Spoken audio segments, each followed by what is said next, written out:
ये मामला 3 धाराओं से जुड़ा है, जिसमें सरकारी मुलाजिम को रोकने, जोर जबरदस्ती करने और बेइज्जती करने की नीयत से हमले का इल्जाम शामिल है।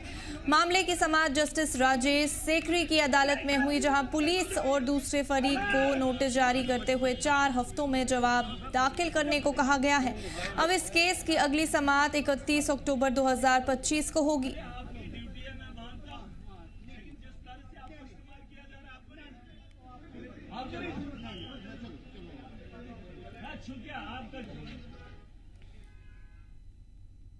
वहीं इस मामले पर जम्मू कश्मीर के वजीर आला उमर अब्दुल्ला ने भी अपने रद्द अमल का इजहार करते हुए क्या कुछ कहा, आइए सुनते हैं।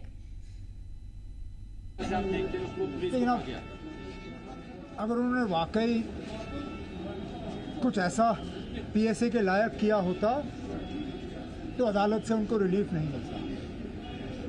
अदालत से रिलीफ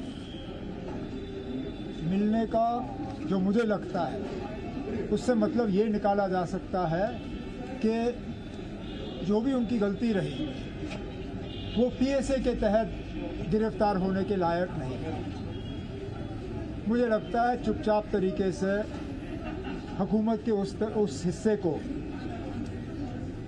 बिना कुछ कहे हुए अपनी गलती का तस्लीम करके उनको छोड़ दिया जाना चाहिए। बाकी जैसे अदालत ने कहा, पुलिस अपनी इंक्वायरी जो है वो जारी रखें, पुलिस अपनी इन्वेस्टिगेशन करते रहें। अगर इन्वेस्टिगेशन के बाद कुछ ऐसा पाया गया तो फिर वो कोर्ट को जो है कॉन्फिडेंस में लें। तफसीलात के लिए हमारे साथ ख्वाहिश पटियार जुड़ चुके हैं। ख्वाहिश जानना चाहेंगे, एमएलए दोड़ा के एमएलए महराज मलिक को आज हाई कोर्ट की तरफ से कुछ राहत देखने को मिली है। वहीं इस मामले पर जम्मू कश्मीर के वजीर आला उमर अब्दुल्ला ने भी अपना बयान दे दिया है, तो उन्होंने क्या कुछ कहा? देखिए, ये साफ तौर पर इसमें ये कहा गया है कि न्यायालय द्वारा की जो आरोप पत्र दाखिल करने से रोका गया है पुलिस को। उन्होंने कहा है कि इन्वेस्टिगेशन करी जाए इस पूरे मामले की, जो भी ये मामला जो यहाँ पर रखा गया है। तो इसको लेकर यहाँ पर ये बहुत अहम बात जो है वो कोर्ट द्वारा कही गई है। कई धाराओं के तहत इसमें सेक्शंस जो थी वो इन्वॉल्व की गई थी, जिसमें कि 356 2 असॉल्ट इसमें लगाया गया है कि असॉल्ट इंटेंट टू डिसऑनर, यानी कि किसी व्यक्ति के असॉल्ट करना, उसको उसकी बेइज्जती करना, इस तरह से सेक्शन 79 है। उसके अलावा सेक्शन 351 2 है, जबरदस्ती फोर्स करना पब्लिक सर्वेंट को डेटर करके। तो ये राजेश सेखरी ने इसको लेकर कहा है कि इसको लेकर पूरी पहले जांच हो और 4 हफ्ते का समय दिया है जो ऑब्जेक्शंस है फाइल वो करने के लिए। और केस को अब लिस्टेड किया गया है 31 अक्टूबर 2025 को, फिर सुनवाई होगी इसकी। इस बीच पुलिस को इसको लेकर पूरी तरह से दोबारा से जांच करनी होगी और उसके बाद कोर्ट के सामने ये पूरी तथ्य है वो रखने होंगे। जी।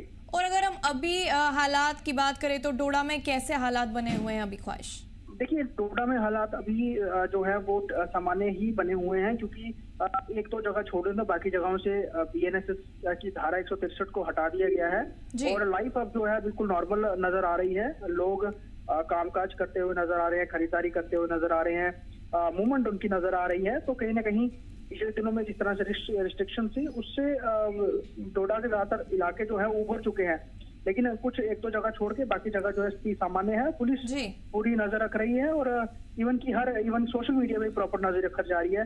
कहीं सोशल मीडिया का कोई मिसयूज तो नहीं कर रहा है, क्योंकि बड़े सारे फेक अकाउंट से डोडा में आग भड़काने की कोशिश की जा रही है। तो पुलिस ने उस पर नजर रखी है, तो मामले भी आगे दर्ज करने की बात कही है। लेकिन ओवरऑल हर तरह से डोडा में भी सिचुएशन जो है नॉर्मल नजर आ रही है। जी। और अगर हम ख्वाहिश बात करें तो अदालत ने पुलिस को उनके खिलाफ चार्जशीट दाखिल करने से भी रोक लगा दी है। इसके हवाले से क्या कुछ तफसीलात है, जानना चाहेंगे? बिल्कुल साफ तौर पे, क्योंकि एकदम से चार्जशीट लगाना जब तक, क्योंकि कहीं ना कहीं बात यह आई कि पुलिस की इन्वेस्टिगेशन में कहीं ना कहीं कमी है और उस कमी की बात जब कोर्ट के सामने आई तो उन्होंने कहा कि आप दोबारा से जो है वो इस पर पुरजोर तरीके से जो है वो आप तफ्तीश कीजिए और उसके बाद आप चार्जशीट या फिर अपील कीजिए या जिस तरह से पेश करनी है वो आगे कर सकते हैं। तो 31 अक्टूबर तक का समय दिया गया है। हालांकि बहुत बड़ा अब महराज मलिक का नाम हो गया हुआ है, उसको देखते हुए कहीं ना कहीं हर चीज और हर पहलू को बड़े ध्यान से देख सुन के ही अब जो किए जा रहा है। और ये देखा जा रहा है कि जो धाराएं हैं वो कहीं इस तरह से नहीं लगाई गई हैं कि जानबूझकर महबूब मलिक को फंसाने की कोशिश की जा रही हो या फिर उनको जो जेल में रहे इस तरह की धाराएं लगाई जाए कि वो बाहर ना निकल पाए। तो इसको लेकर जो तमाम चीजें जो हैं वो देखी गई हैं, रखी गई हैं और इस पर नजर भी कोर्ट ने बनाई हुई है। जी, आखिर में आपसे ये जानना चाहेंगे कि जस्टिस राजेश सिकरी की अदालत में जो समाप्त हुई उसके हिसाब से कब तक इनको नोटिस जारी करने का वक्त दिया गया है? देखिए 4 हफ्ते का वक्त दिया गया है इसमें।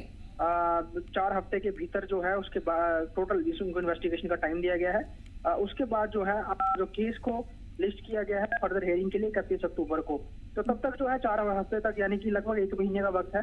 1 महीने थोड़ा ज्यादा ही है। तो इसमें इन्वेस्टिगेशन करनी है। जो धाराएं लगाई गई हैं 356(2) सेक्शन 72, 351 सेक्शन 2, इन पर जो है जो भी मामले दर्ज हैं इस पे दोबारा से एक बार जो है बेहतर तरीके से इन्वेस्टिगेशन करने को कहा गया है। वहीं अगर हम देखें तो वजीर आला उमर अब्दुल्ला ने भी महराज मलिक के साथ उनको सपोर्ट करते हुए आज बयान दिया है, तो क्या कुछ कहा उन्होंने?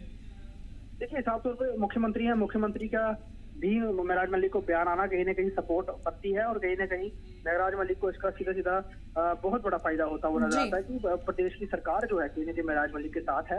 और इवन की ये भी देखा जा रहा है क्योंकि यहाँ पर जो लॉ एंड ऑर्डर है वो इस समय उपराज्यपाल देख रहे हैं। तो कहीं ना कहीं पुलिस पर ये इल्जाम भी लग रहे थे कि वो कई धाराएं या कई मामले ऐसे भी हैं जो गलत है वो महराज मलिक पे डाल रहे हैं, क्योंकि 18 केस उन पे ऑलरेडी हैं। उनमें सब पे देखा जाएगा किस तरह की धाराएं लगी हैं और क्या कुछ तरीके से उनका PSA लगा है, क्योंकि आगे इसके ऊपर जो है महराज मलिक जब कोर्ट में जब केस लड़ेंगे तो बड़ी सारी चीजें सामने भी आएंगी। तो उसको लेकर अभी लीगल जो सेल है वो काम भी कर रहा है। इवन की उमर अब्दुल्ला का जो ये स्टेटमेंट आया है इससे महराज मलिक को आप कह सकते हैं उनके सपोर्टर्स के लिए फिर उनके लिए बहुत बड़ी आप कह सकते हैं कि सपोर्ट भी है और एक राहत भी है। जी चलिए, तफसीलात के लिए आपका बहुत बहुत शुक्रिया ख्वाहिश।